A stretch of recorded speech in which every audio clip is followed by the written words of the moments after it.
7 ماہ کے تعطل کے بعد 4 نیٹو کنٹینرز چمن کے راستے افغانستان میں داخل ہو گئے۔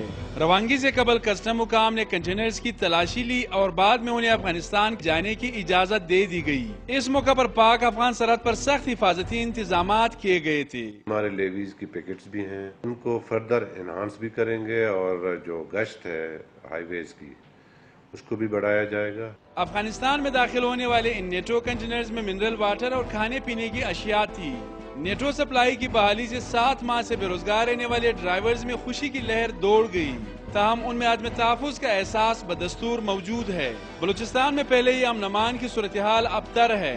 نیٹو سپلائی کے شروع ہونے سے قانون نافذ کرنے والے اداروں کے کندھوں پر مزید بوجھ ڈال دیا گیا ہے۔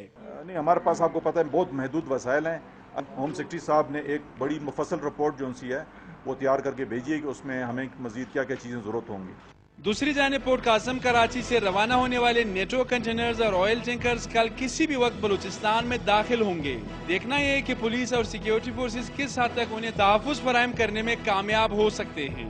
کیمرہ مین فیاض احمد اور شہزاد انور کے ساتھ سید علی شاہ، ڈان نیوز۔